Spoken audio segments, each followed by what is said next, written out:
It's a pleasure to be here on IBP Business Today. Now, Richard is the third in our Evening With series. First, we had the, at the time, outgoing Sunday Times city editor, John Waples. Then we had the legendary investigative hack, Mira Bar-Hillel. We chose Richard because he ticks a number of important boxes to follow in their footsteps. He started on B2B. He started in B2B on Property Week. He then got onto the Nationals. He moved up through the Nationals. He's a great story getter and writer, and most intriguingly of all, for those of us, all of us in media, he's just been made the editor of the Telegraph website. Now, I'm going to grill him on a number of matters, but then it's over to you. And as a lot of you are journalists and media people, please take the chance to ask him whatever you want. A few tiny bits of housekeeping first. As I say, first, thank you to Edelman and Elizabeth for having us here. Secondly, we see that we've got a few non-IBP members here tonight. Those of you who aren't members, please ask Gerald about how to join. It's the only group that combines PR people and journalists in the built environment.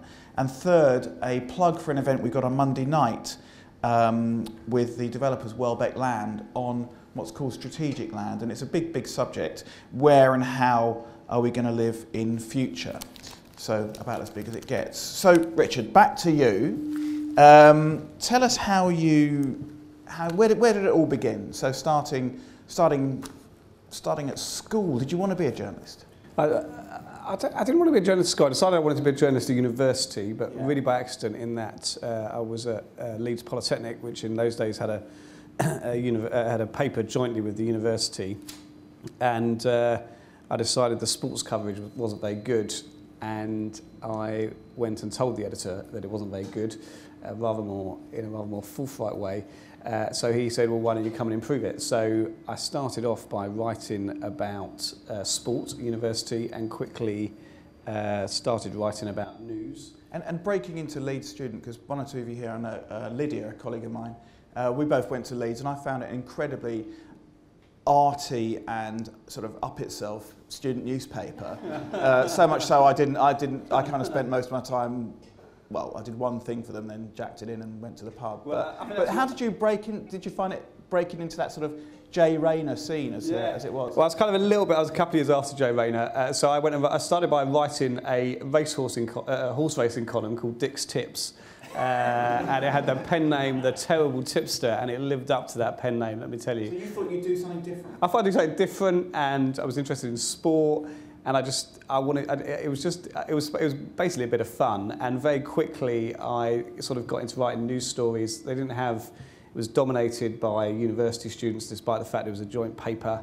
And you're right, it was quite lovely. There was a campaign when I ran to be editor. There was a bit of a campaign against me on the basis that I didn't really know much about arts. But I enjoyed it. It was great fun. It was great sort of schooling in sort of journalism, and I still, funny enough, one of the lobby staff at the Telegraph was my news editor, and it's quite funny to think that 20 years later there we are. So I finished university, got a sort of 2-2 in economics and public policy, needed a job, and turned up at what was then called the Builder Group, which is obviously a name that's passed now. Part of UBM now, yeah. Exactly, and they were. So you had decided, having gone to do stuff at Leeds Student, I'm going to be a journalist. Yeah, I decided I was going to be a journalist. Obviously, the more traditional route in those days was to go and do an MA at City or Cardiff, and then from there get a job. And for various reasons, I couldn't do that, not least because they probably wouldn't have had me, having only been to a polytechnic. So instead I applied to the Builder Group for a job which was basically a production job, producing what was then called just Chartered Surveyors Monthly, which was basically the in-house magazine for the Royal Institution of Chartered Surveyors. And I did that, so I got that job. Peter Bill gave me that job, and enjoyed it. It was very much starting at the bottom. I do remember I was on building at the time, and you were the quietest guy in the room. Richard used to just sort of sit hunched over his little desk, beavering away on his little magazine CSM, and it was pretty dry, wasn't it? It was, yeah. Very, very dry.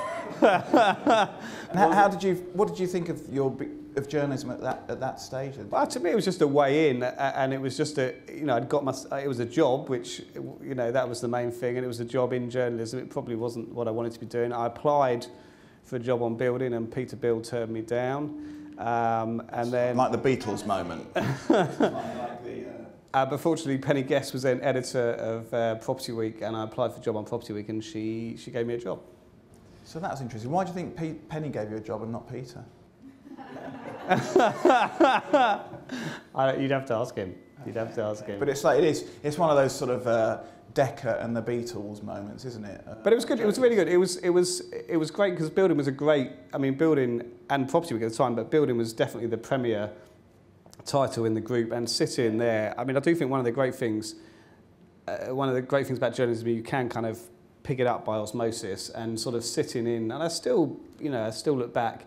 It was great looking back at and seeing how, what was and still is. I don't see it as often as I see Property Week, but from the last time I saw it, it's still a great magazine. And seeing sort of you, Adrian Barrett, there were some great, really hard-working journalists, and you got to see how they produced this great magazine. I do think one of the things about journalism is it is about finding yourself in the right place, even if you're not doing the right job. If you're in the right place, you're on the right sort of paper, right sort of magazine. That's key, because not only do you get to see, great people doing the job well, you also get opportunities.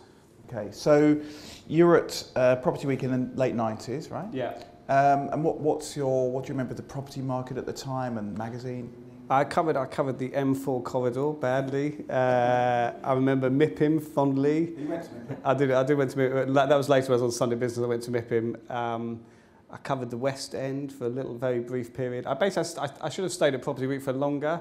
I decided I wanted to move on to a different trade magazine, so I went to Investors Chronicle after a stint as a sort of news reporter on Property Week. So that's an interesting move. Why did you think of that? I just felt Investors Chronicle would give me some of the sort of financial, and I think it's less so now. It was a great training ground in those days. A lot of the journalists I still work with today started on Investors Chronicle in those days. It was a great training ground. Really got you to learn how to report teach you how to report on accounts, how to read accounts, and it wasn't where I wanted to be forever, but I thought it was a good stepping stone. Mm.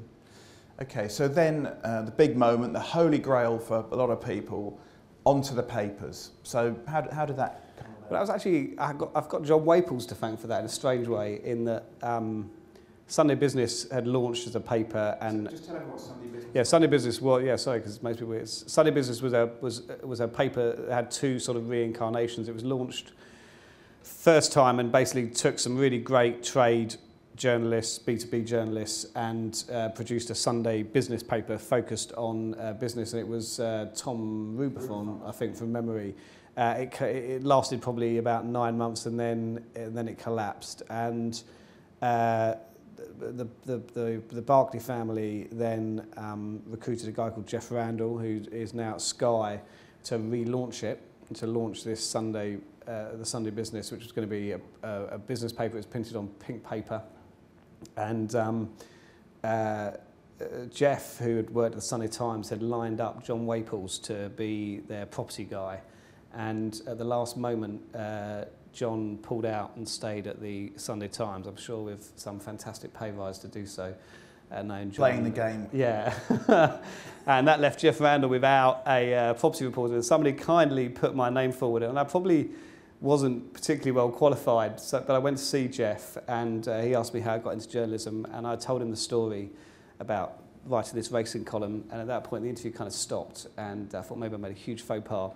And then we just talked about horse racing, and I realised afterwards actually Jeff loves the horses, and really all he wanted was somebody to be there on Saturday morning, and we did a lucky 15 every Saturday, which is what he'd done at the Sunday Times. So basically I was employed supposedly as a property correspondent, but really I was employed to go in on Jeff's lucky 15, and I was terrible at picking horses, still am today. So fortunately I was slightly better as a journalist. I didn't get sacked. But. Joking aside with Jeff's horses, there must be something that you did to impress him. Maybe it was sort of fitting in. You know, what do you think people need to do to get onto the newspapers? So I think you have to be. I think it's very much about persistence. I think you have to be very persistent to break internationals. I think you have to show that you really can get great stories and you understand what a great story for a national newspaper is as compared. Tell us that. What's that all about? Well, I think that's about a sort of, you know, realising that actually most news editors, having done that job on a business section, are going to have lots and lots of competing demands, and therefore it's about realising that there are some brands, there are some stories, there are some buildings which are newsworthy because of the brand, the building, and it's about kind of having a slightly broader outlook and sort of being able to see the slightly bigger picture and realise that, you know, just because it's a story that's really intriguing the retail industry or the property industry, it's not necessarily a story that's going to, you know, that's going to really intrigue a wider audience. So it's partly about that. It's being able to write, you know, brutally. One of, you know, there was a period where you could probably get away with being a journalist on a national newspaper and not being able to write very well. You know, in the days of online, fewer subs, that is no longer the case. So people used to turn up and it would be in an awful state, and the subs would sort of make it. Yeah, I mean, I think great. I mean, I don't think anyone would say, you know, a name probably not many people remember now, but there was a property writer called Bruce Kinloch who was a very famous property writer on the Telegraph. He was not the world's greatest writer. I think even he would have probably admitted that. And I think 10, 15 years ago there probably was a backbench that could save you and produce, you know, really clean copy. I think that increasingly that's not the case, whether it's on a business magazine or on a. And I think even online, you know, a lot of people think about online is about hits and the subject matter and how you present it, but actually it's amazing how quickly online readers find quality writing. And if there's a piece that is really well written, that generates its own steam, and you'll get more and more people writing. Great writing, you know, still shines through. Yeah. Well, we all like reading great writing, don't we? And it's obvious, and perhaps I think an underestimated skill. So that's an interesting point you make about the work the subs do, because on a paper you send it to the news editor, and then is it right that the next time you see it, it's when you open your paper the next day, or because lots of people in B2B get proofs and so on. How does that work? I mean, it depends. Obviously, depends who you are. I mean, I've worked on papers where you would see a proof and you were allowed to read your own copy, and I've worked on papers where you certainly didn't. And I've worked as a news editor where you had to come and ask, and depending on who you were, you might get a chance to look at it, you might not. But so, you know, yeah, absolutely. I mean, and that's the process. I mean, particularly because, you know, most journalists don't want to be there till 8:30 at night when the stuff is finally coming off the finished pages. Yeah, interesting. And do most people who write for the papers have their copy changed very much, or it's pretty much as they send it over to a news editor? I mean, it very much depends on who they are and on the quality of their writing. So there are some journalists, you know, will file copy that's almost entirely clean, and apart from a tweak of the first paragraph, it'll be absolutely fine. There are other journalists that perhaps copy's not as clean. Okay, so tricks of the trade right now. If people in this room are wanting to get on the papers, being persistent, or persistently phoning up people, persistently selling the stories. Find who you want to sell your stories into. So find a news editor on the business desk. Find the person who is basically putting the paper together, and that may not be, you know, the person whose picture is at the top of the page. And they want, you know, great stories, and sell them in stories, sell them in ideas, show them that you can sell them ideas that are broader than just perhaps the subject you're writing about. Offer to do shifts. You know, we used to, I'm not sure whether the Telegraph still does business desk, but they used to have shifts on a Sunday where you know, people could come in and do a shift on a Sunday, and a lot of people did them not using their own name, obviously, you know. Right. So you know, you've just got to be persistent, and you've got to keep trying, you've got to keep banging on that door. And what about the demand for people at the moment? Because, you know, you were in an era where there were papers launching, believe it or not. So obviously demand for journalists. How's that looking? I think I was very lucky. I think I was trying to get my break at absolutely the right time, and it is partly, it is about hard work and talent, but it is also partly about luck and being at the right place at the right time. And it is a hard time at the moment. There's not a huge amount of movement within the papers. I mean, you hear all about recruitment freezes. Is that generally what's going on? Or? No, I think papers are still recruiting, and there seems to be a little bit more movement. So hopefully that will open some opportunities up for a new sort of wave of talent to come through. Okay, so from Sunday Business, it was then on to the. Actually, what went wrong with Sunday Business? Well, because that failed a second time, didn't it? It did fail. I mean, I left just before, so almost three. I was there for almost 3 years. I think I left a week before the third week was up. I mean, I'm not sure they're really. I mean, it's a great paper. I do believe it was a great paper, and it was a great team of journalists. I mean, if you look at some of the journalists who were on the paper, they're now all in various. I mean, on my desk, Dominic O'Connell, who's now the business editor of the Sunday Times, was there with me. Obviously Jeff went on to do. Paul Murphy, who's just launched FT Alphaville, was there. I mean, there were some great names, and Jeff did a great job of holding this team together for almost 3 years during what was effectively the dot-com bubble. And therefore, there was a huge amount of movement. So he managed to hold on to the talent. He obviously left. A lot of people went. There was a small group that went off to the street, which was a sort of .com startup. And I mean, it was a great paper, but I think maybe people don't. I don't think enough people really want to read a business paper on Sunday as much as we'd all like them to. I think maybe people. We had I think there was I can't remember our exact advertising slogan, but there was some sort of slogan about you have to read us or something on Sunday, or the business week starts here, or the business week starts here, which I think a lot of people said to me, oh, God, my weekend's going. So then it was on to the, was it the Sunday Times? No, Sunday Telegraph. Sunday Telegraph. Briefly, to work. So I've worked with all the kind of TV business editors. So that was with Robert Peston and Neil Bennett. What was Peston like to work with? Yeah, I liked working with Peston. He was great. I mean, both. Yeah, he was great to work with. Absolutely great to work with. So Sunday Telegraph to cover the tech bubble, and then I went back to writing about retail at the Telegraph, and then from there I went to the Sunday Times. So what's it like for anyone here again who wants to know? Say they've got onto the papers. What are the do's and don'ts? I mean, what's it like to be in a big national newspaper, perhaps in a business desk, because it's what you know? Well, it's great fun. You've got to work hard. It's really hard work. What would be the hours, if you like?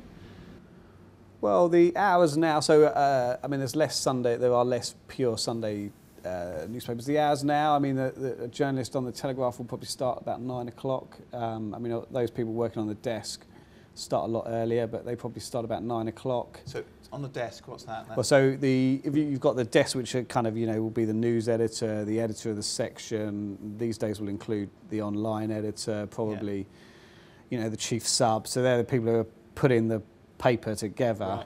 Right. And they tend to start sort of 7, 8 o'clock in the morning, and they'll go through till 8, 9 o'clock at night.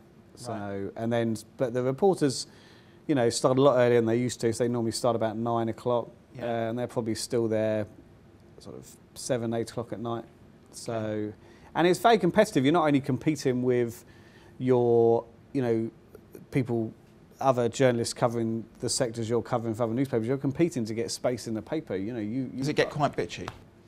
It does on some papers. It has. I've got to say, and I can honestly say, it definitely isn't on the Telegraph business desk, and wasn't whilst I was there running the desk. And actually, the Sunday Times was always a very, it was a very collegiate atmosphere actually. So, I mean, I think there are some which are, but I've fortunately never worked on.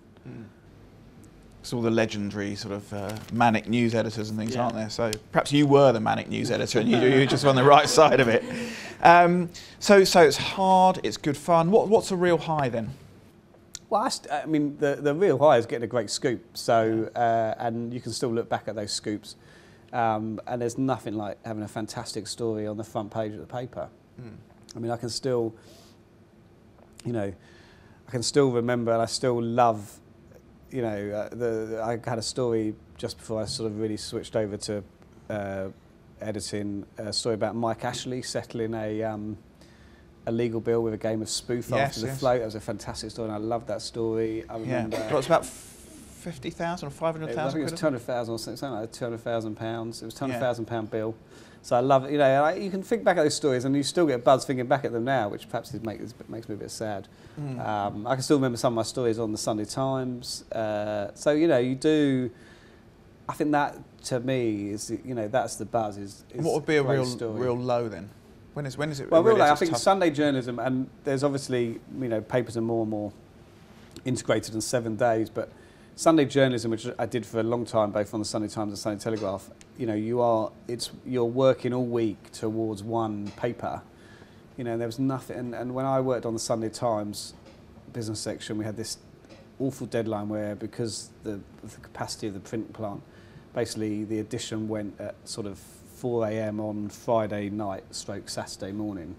So you used to leave the office at about 2:30 on Friday night, Saturday morning, 2:30 a.m. and So you'd still be trying to get stories at 8, 9, 10, 11 at night. Yeah, absolutely. And then you'd write them, and then you'd finally get away at sort of about 2 a.m. And every other week you had to come back in first thing. But there was nothing more depressing than if you'd had a bad week.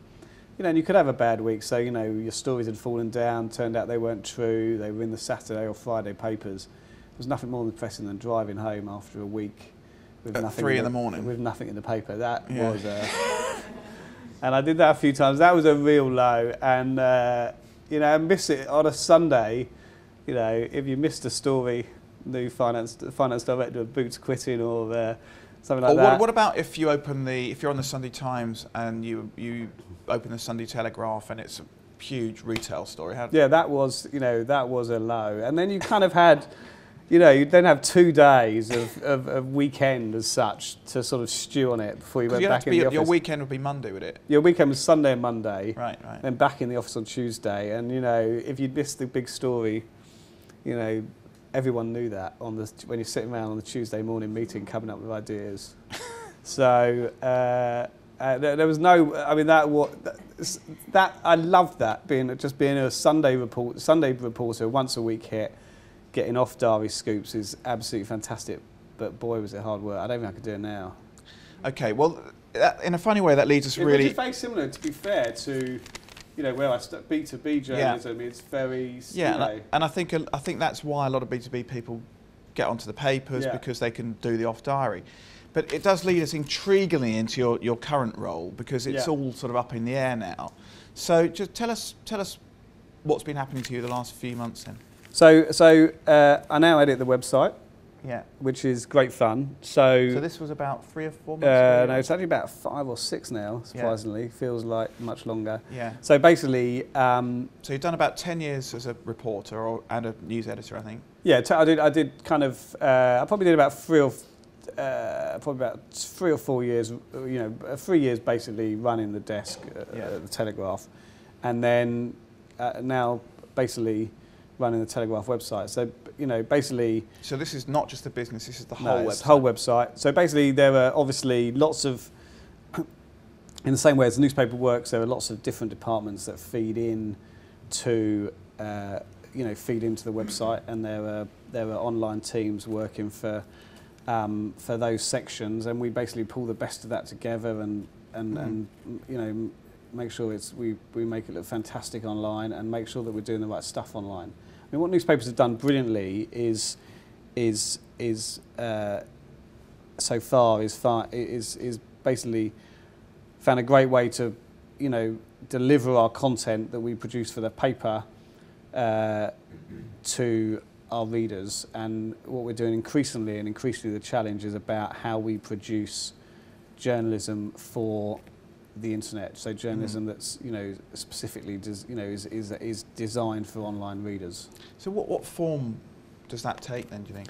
I think one of the forms people will be most familiar with is live blogs, which have proved hugely popular.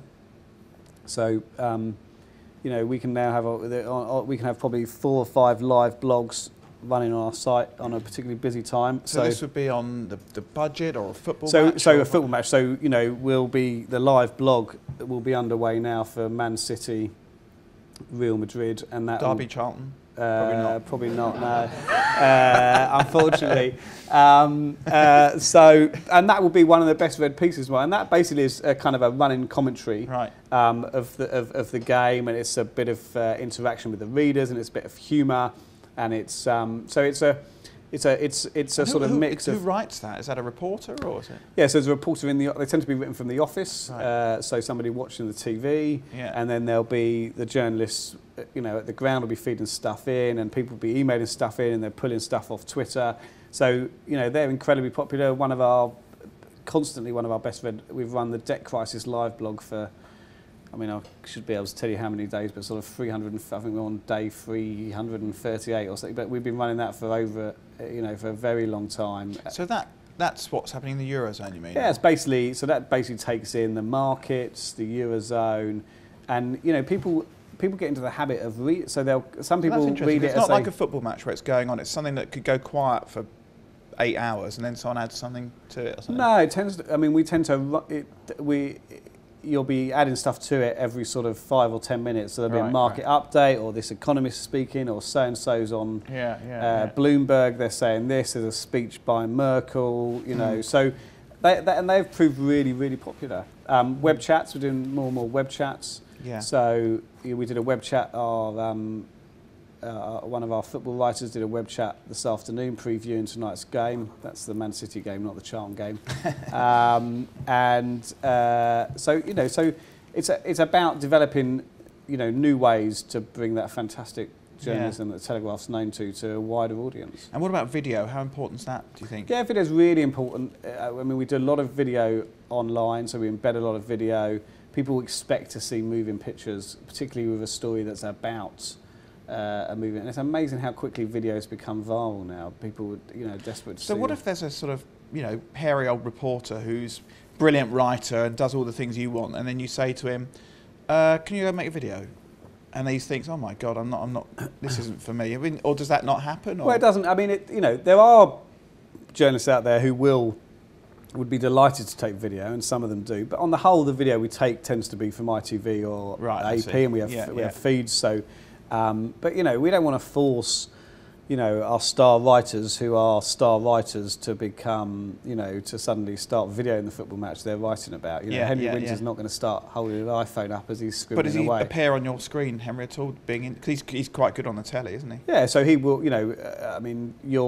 We've got a studio in the Telegraph newsroom, so it's not unusual for Damien Rees or Benedict Brogan to go in and do a quick 5 minutes to camera on the story. Okay, fascinating. Well, I'm going to now throw the floor open to you, and I've still got loads and loads of questions. But who wants to ask Richard anything about the papers, about digital? Okay, in the middle here. Yeah. Sure. Hi, sorry, I've got a few questions actually, but I'll keep it to one for now. And it goes back to your question, Giles, just about pitching in. I'm actually a PR specialising in property, so it's more from me pitching in stories. But at the moment, we deal with the property editor, Stuart Penny, and a lot of the writers that contribute.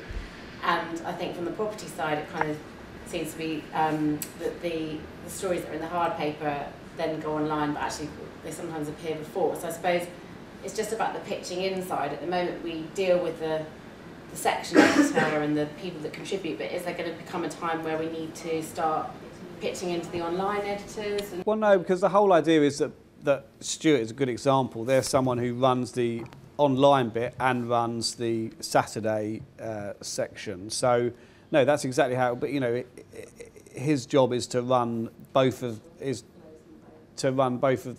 In terms of when stuff gets published, obviously we produce some great.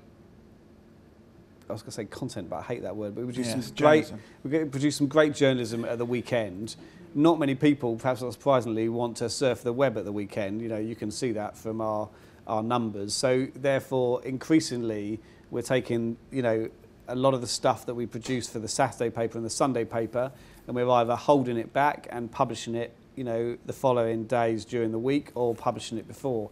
Because, you know, so we published a restaurant review today, which was particularly a good restaurant review. That was actually in Saturday's paper, but we held it back to today because we knew it'd do well online, and you know, you're going to get more people reading it on a Tuesday than you are on a Saturday. How do you decide that then? Is it purely because you monitor the traffic and you think, right, we know Tuesday at 1 o'clock? Well, no, I mean every day. No, it's just basically if you know. Monday to Friday, basically everyone surfs on their boss's time. I mean, that is the reality. So, you know, you can see it in that, you know, basically there's an upturn from about 8 o'clock. There's a huge upturn for a couple of hours. And so I get in very early so that we have the website looking absolutely fantastic for that morning rush, which is, I mean, I joke, it is partly people surfing when they get to work, and it's partly obviously people first thing in the morning sort of logging on at home.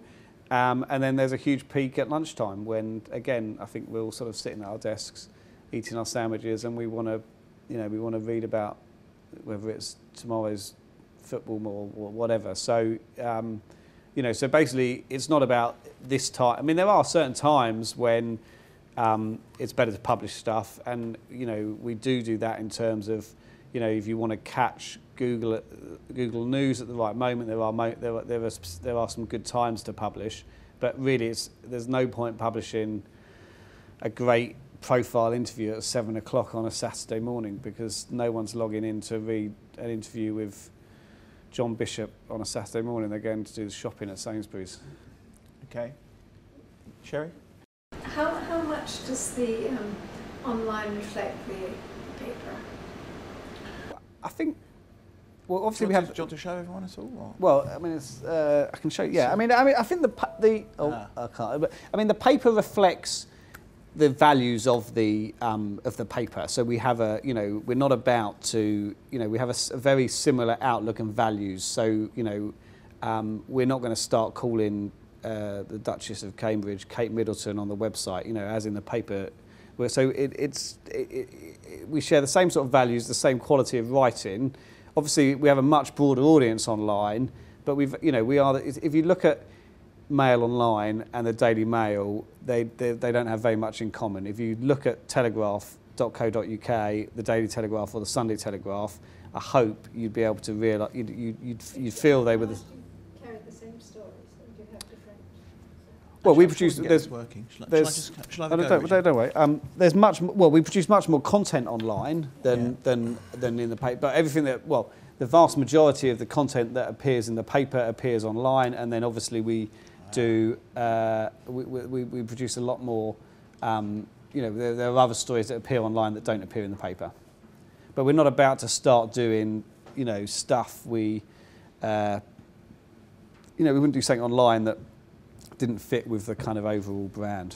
And the staff, your writers, do they double up?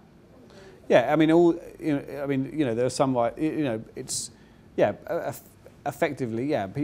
All of the departments, so all of the major departments work for online and the paper, so they're integrated. Got you, loads of questions. Okay, Will first.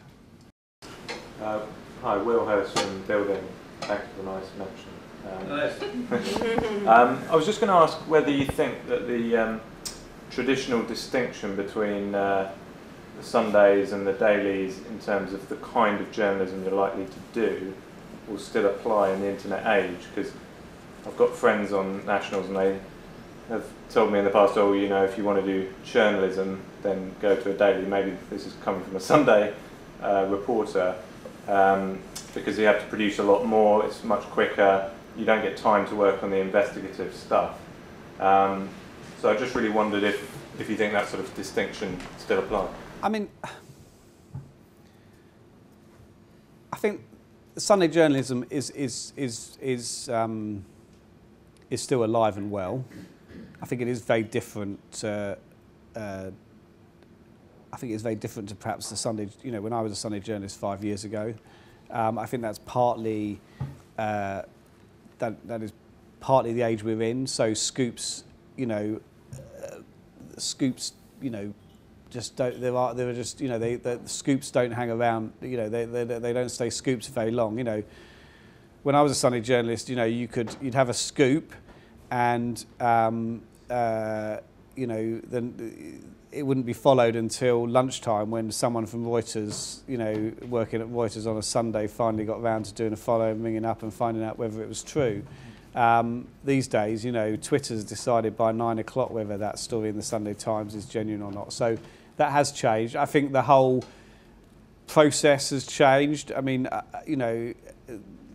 the rules about what companies, in terms of financial journalism, the days when bids used to get broken on a Sunday, I think they've probably disappeared. But I do think Sunday journalism is alive and well. There are still, maybe it's very different to how it was when I was a Sunday journalist, and it's definitely very different to how it was when I first got into Sunday journalism. And people used to pop round and deliver a brown envelope to the city editor with Monday morning's announcement inside of it. I mean, that definitely doesn't happen anymore, and it definitely did happen when I first got into Sunday journalism.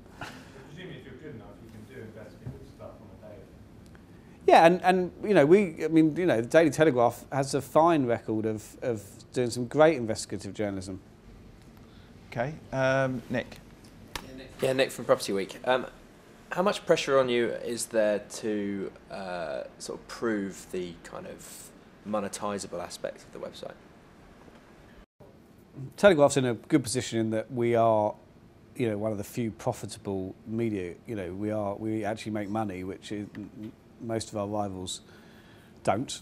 It doesn't. I mean, the challenge the industry faces, it's a challenge for all of us, not just the Telegraph.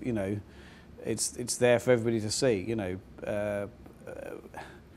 Readership of the paper is in decline, and therefore revenues are at best are going to stay stable, and online revenues aren't yet high enough to replace that. So it's a challenge we all face.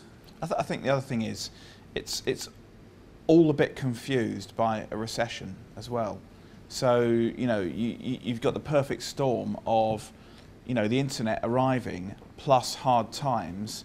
How much is one to do with the other? Because display would, there's all sorts of different. I mean, I remember the state. I mean, I see Property Week every week. I see, and I do see Building every now and again. But I see Estates because I don't see Estates Gazette that often. But I tell you what, it's a lot thinner than when I was working for Property Week. It used to be, it used to be a huge, great tome, and the first couple of hundred pages were adverts, weren't they?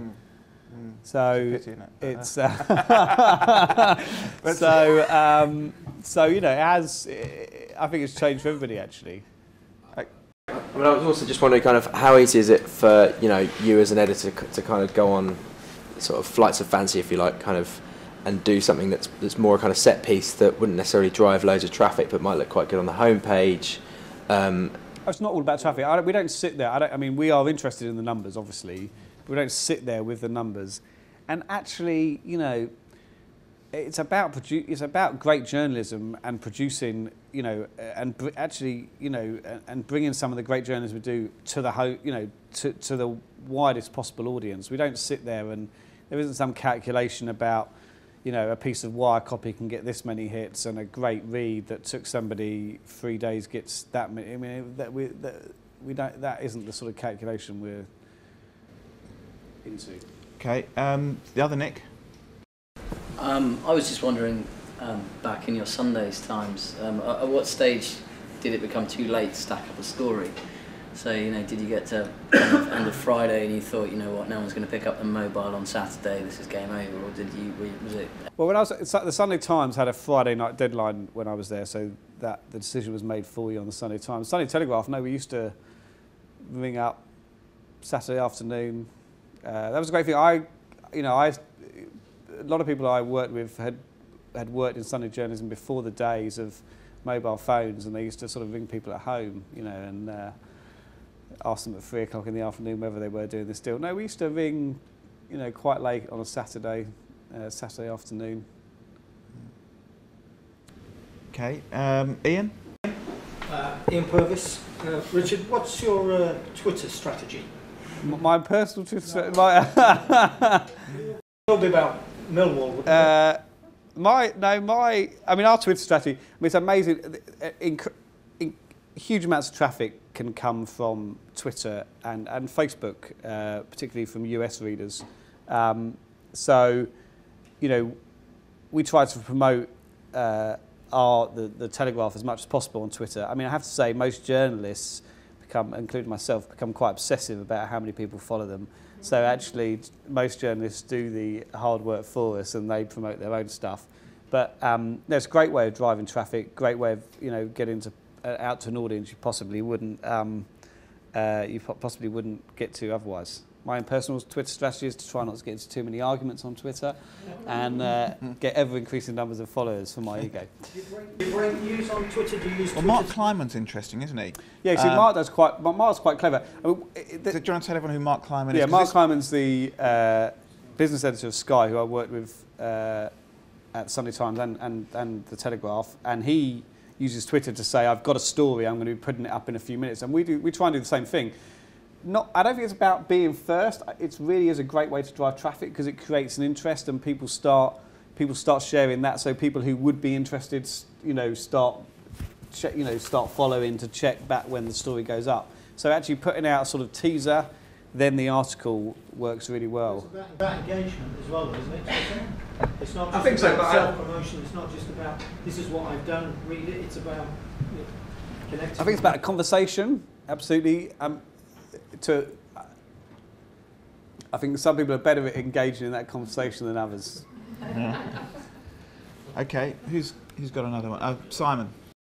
Back to the engagement question, actually. How important is that two-way dialogue on the website, for example? So, with the comments after stories, do you judge how good a story is by how much feedback it gets? We don't judge our story. I mean, we don't judge how.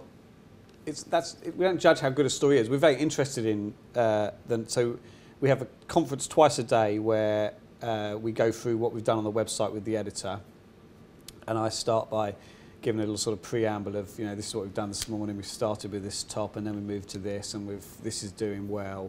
So I give a sort of general overview, and then we go through some Google stuff and trends and what people are looking for in search, and then we get some social media stuff, and as part of that we look at these are the most commented articles. So 1,600 people have commented on this piece by Peter Oborn, and it can be in those sorts of levels because it's interesting to know what's getting the online readers excited. Obviously, only a small percentage of people who read an article will comment on it, and I wouldn't say that because they're my readers, and there are certain subjects that our readers get very passionate about. So there are some subjects we don't open comments on, so but generally we don't let people comment on news stories on the basis that we don't let people comment on obituaries. There are some articles where you just don't think a general debate is going to add anything, and we post-moderate. So there's no moderation before the comments go up, and basically if someone's got a problem with a comment, there is a very clear moderate button, and then we have moderators who then decide whether that comment needs to be deleted, and if a thread is particularly active or getting out of hand, they will obviously keep an eye on it. But we are very much a post-moderate system. Okay, chap in the white here. Sorry. You? Yeah. It's more observation. I'd be interested in your views on. I think a good few years ago there might have been quite a traditional route into getting onto the nationals. I mean, if you were a local reporter, you'd go into a regional and hopefully get onto a red top often. Yeah. And I've got friends who I worked with as a local journalist who now feel that they're in a bit of a dead end. As most of us here, I think, and most of the journalists here are working on B2Bs, are business reporters. The route might have been work on B2B and go into a national where there was more churn and there was papers starting, as you say. Now it feels like most people that I work with or who I know on other titles would really look at the newswires instead as a route, as a career path. I'm wondering how that affects the future of the business sections of. What? So they go to the newswires and that's it. Yeah. Well, how would you? It's a really good question. What do you think of a job on the wires compared with a job on the big brands these days? Well, I mean, I mean, I think working on the wires can be really hard work, but can be really rewarding. But in the same way as actually being a great, working on a B2B title and being really well known in your sector and doing a great job can also be really rewarding. I have to say, I think the wires are really hard work. From what I've never worked on them, so I don't know. But from the people I do who have worked on them, I think they work you quite hard. But from my understanding, they pay quite well. I don't think any journalism is better than the others, and I've recruited some great people from the wires. I have to say, they produce great journalists who are really good at turning around very good, clean copy. It's interesting. But it is quite hard work. I mean, I'm wondering whether they'll sort of replace newspapers in a way, because people will go there because they don't see a route into. in terms of brain drain. Yeah. Well, I suppose. I mean, if newswires continue, they pay very well. That's obviously, we're all competing for talent. In the same way as actually there are some great journalists on, B2B titles who would have made absolutely fantastic national journalists, but decided actually I'd much rather really get to know my sector and stay and be on Retail Week or Property Week or, does that make sense? Have I answered your question? I mean, personally, the idea for me of getting up at 6 o'clock every morning and going to work for Bloomberg or Dow Jones for 12 hours of intense working, well, I do get up at that time now anyway, would fill me with, as a young man, that would fill me with dread because I wouldn't have been able to go out and have a good night out. But the hours you described are pretty similar. But, well, listen, my hours now are pretty similar to that. But when I was your age, they were, the start on a Sunday was slightly later. Let's put it like that. I think Richard said you start at 9 on the papers, don't you? Yeah, Not rather than exactly. 6? Yeah, so you start. Yeah, so for an actual reporter, the hours are slightly more sociable than working on a newswire. But who knows? I'm not. I understand what you're saying. Maybe there will be a break. Maybe they will take all the talent. Let's hope not, because I'd like to see it all shared out. Right, Nick. One more, then I'm going to ask one myself. Yeah. I mean, coming from Property Week, we've obviously got an arch rivalry with another property publication, and perhaps sort of a few more as well now, as CoStar News has started up and whatever. But judging from Twitter and various other things, I've seen that sort of a lot of your kind of banter, if you like, tends to be exchanged with sort of The Guardian and Jonathan Haynes and people like that. And how fierce is that competition, and what's it like? See, I think one of the interesting things about Twitter, I mean, sectors can become quite unhealthy actually, in that if you get a sort of sector and all of the sector specialists sort of a club, I think that can become quite unhealthy both for papers and readers and the journalists themselves. And sometimes I wonder whether Twitter, in a way, increases that danger, because they're all sort of chums together, talking. I got on very well when I was a reporter with people who covered the sector, but I was very much, I didn't want to get that close. I definitely wasn't going to start talking about what do you think the top line was of that story. And sometimes I kind of worry that you move towards that sort of, which even before the days of Twitter, there was this kind of, there's always a danger that sort of, you get a sort of huddle of the specialist reporters at the end of the press conference and they decide what the top line was, which kind of ensures that they all have the same top line the next day when their news editors are reading the rivals, but probably is not very good for them. Just a little anecdote. I went to an amazing thing. I went to a cricket do at the Oval a few years ago, and we all had a really long lunch, and all the reporters were sort of sat there, and the cricket had started again. So I said to them, well, who's covering the game? And they said, no, Rob from the Independent's doing this afternoon. So he was going to come back. He was going to come back, and they all. Someone else was on from lunchtime to tea. Sorry, from tea till the close. Honestly, it was that. So I'm going to end with the $1 million question. Where's it all going? What's the plan for the Telegraph website? what do you think we'll all be doing in 5 years' time? Right. Can I take those separately? Yeah, okay, let's start with the easy one. What's happening? What's the plan for the Telegraph? You've got this, you know, amazing new baby. I think how the many people visit the website? About 50 million a month. 50 million a month, okay. Looking at what you do, imagine those numbers. What, and you've been given, presumably, you know, it's a new job, you've been given a bit of leeway to stamp your impression. What would you like to do with it? I think the website we want to develop, we want to bring, you know, the fantastic values of the Telegraph to an ever wider audience. We want to develop new ways of doing that, and we just want to, you know, continue to do the fantastic journalism the Telegraph, both daily and Sunday, were known for, and we want to, you know, keep delivering that to as big an audience as possible. In terms of where the industry will be in 5 years, I hope, you know, we'll all still be producing fantastic journalism, you know, holding people to account and still here. I think, and the papers and the magazines and things?